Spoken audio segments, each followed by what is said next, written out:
बिस्मिल्लाहिर्रहमानिर्रहीम। अस्सलाम वालेकुम नाजरीन, मैं हूं जेएम जमाली और आप देख रहे हैं डिजिटल के सबसे बड़े चैनल न्यूज़ पाकिस्तान का प्रोग्राम ए टू जी। नाजरीन, फील्ड मार्शल सैयद आसिम मुनीर ने कहा है कि मोरकाए हक में शिकस्त से दो चार भारत दहशत गर्द गिरोहों के ज़रिए हाइब्रिड जंग को फ़रोग़ दे रहा है। पाक फ़ौज के शोबा ताल्लुकात आमा ISPR के मुताबिक फील्ड मार्शल सैयद आसिम मुनीर ने नेशनल वर्कशॉप बलूचिस्तान के 16वें सेशन के शुरा से मुलाकात की, जिसमें सिविल सर्वेंट्स और माहिरीन तालीम भी शरीक हुए। फील्ड मार्शल सैयद आसिम मुनीर ने भारत की जानिब से दहशत गर्द अनासिर की सरपरस्ती की मजम्मत करते हुए कहा है कि भारत मोरकाए हक में शिकस्त से दो चार हो चुका है। भारत दहशत गर्द गिरोहों के ज़रिए हाइब्रिड जंग को फ़रोग़ दे रहा है। ये गिरोह भी मोरकाए हक में भारत को दी गई ज़िल्लत आमेज़ शिकस्त जैसा ही अंजाम पाएंगे।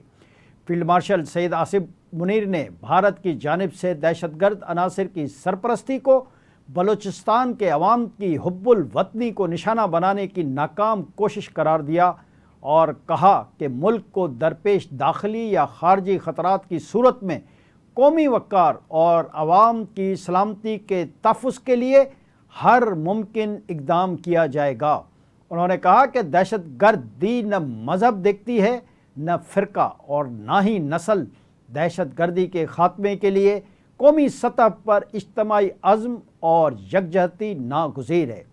फील्ड मार्शल सैयद आसिम मुनीर ने बलूचिस्तान में तरक्याती मनसूबों की अहमियत को उजागर करते हुए तमाम इदारों के दरमियान बाहमी ताउन और मरबूत कौमी हिकमत अमली अपनाने की ज़रूरत पर भी जोर दिया।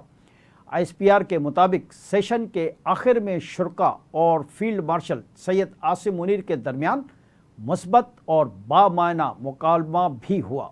जी नाज़रीन, दूसरी तरफ भारत की जानिब से 28 और 29 जुलाई को प्रीले मिज़ाइल के तजुर्बात किए गए।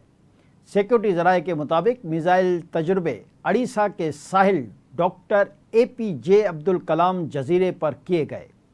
परीले मिज़ाइल के तजुर्बात से खित्ते में कशीदगी बढ़ने का खदशा है। सिक्योरिटी ज़राए का कहना है कि तजुर्बात भारतीय हथियारों की दौड़ और जंग की राह हमवार करने की एक और साजिश है। भारतीय धमकियों और जंगी जुनूनियत का जवाब पाकिस्तान का जदीद नसर हतफ 9 मिज़ाइल है। सिक्योरिटी ज़राए ने बताया कि नसर मिज़ाइल भारतीय साजिशों को नाकाम बनाने की कुव्वत रखता है। नसर मिज़ाइल जौहरी वॉर हेड ले जाने की भी सलाहियत रखता है। सिक्योरिटी ज़राए ने कहा कि नसर मिज़ाइल की खुसूसियात उसे दुश्मन की पहली ज़रब के ख़िलाफ़ मौसर बनाती है। जी नाज़रीन, दरी असना अमरीकी सदर डोनाल्ड ट्रंप ने भारत पर 25% टैक्स आयद करने की मंजूरी दे दी है। साफ़ियों से गुफ्तगू करते हुए कहा कि भारत ने अगर तिजारती मुआहदा ना किया तो उस पर 25% टैक्स लगाएंगे और अगर ये टैक्स अदा ना किया तो भारी जुर्माने भी अदा करने होंगे। अमेरिकी सदर का कहना है कि अभी तक अमेरिका और भारत के दरमियान तिजारती मुआहदा तय नहीं हुआ, इसलिए उसे 25% टैक्स देना पड़ेगा। उन्होंने कहा कि भारत एक अच्छा दोस्त रहा, लेकिन उसने बुनियादी तौर पर तकरीबन तमाम ममालिक से ज़्यादा टैरिफ वसूल किए हैं। वाज़ेह रहे कि सदर डोनाल्ड ट्रंप ने अप्रैल में भारतीय मसनूआत पर 26% टैरिफ के नफाज का ऐलान किया था, जिस पर अमल दरामद जुलाई तक के लिए मुलतवी किया गया। ताहम अगस्त से वो टैरिफ लेने का ऐलान भी कर दिया गया है। उन्होंने एप्पल को भी खबरदार किया था कि अगर कंपनी ने अपने आईफोन्स अमेरिका में तैयार नहीं किए तो उसे 25% टैरिफ का सामना करना पड़ेगा। जबकि सदर ट्रंप ने कारसाज कंपनी टेक्सला का मैन्युफैक्चरिंग प्लांट भी भारत में लगने से रुकवा दिया था, जिसे बाद में भारतीय वज़ीर आज़म ने अपने मुल्क में दोबारा लगवा भी दिया।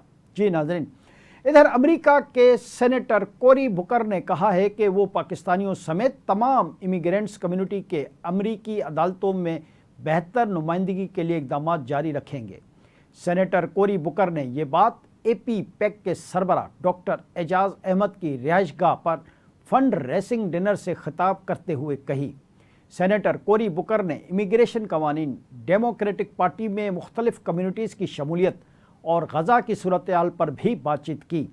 American Pakistani public affairs committee کے سربراہ ڈاکٹر اعجاز احمد نے کہا کہ سینیٹر کوری بکر کی بدولت امریکی تاریخ میں پہلی بار مسلم پاکستانی امریکن زاہد قریشی فیڈرل جج بنے۔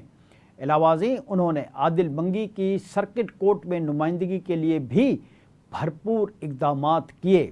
گرچہ عادل منگی کا تقرر نہ ہو سکا مگر سینیٹر کوری بکر کی جانب سے پاکستانی امریکن مسلمانوں کی نمائندگی کی حمایت غیر معمولی رہی۔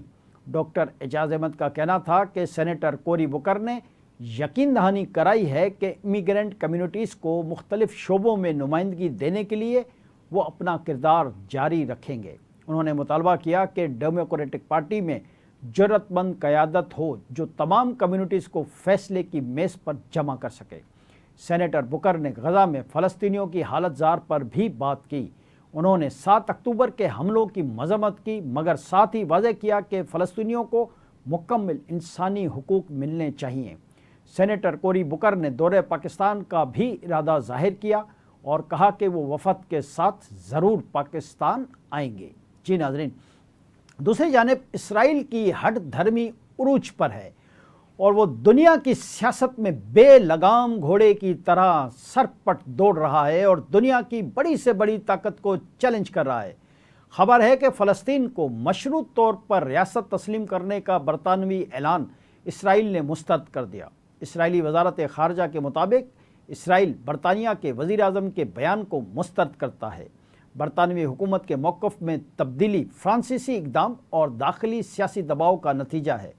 انہوں نے کہا کہ برطانوی حکومت کا موقف حماس کے لیے ایک انعام کے مترادف ہے جس سے غزہ میں جنگ بندی اور یرغمالیوں کی رہائی کے معاہدے کی کوششوں کو نقصان پہنچے گا۔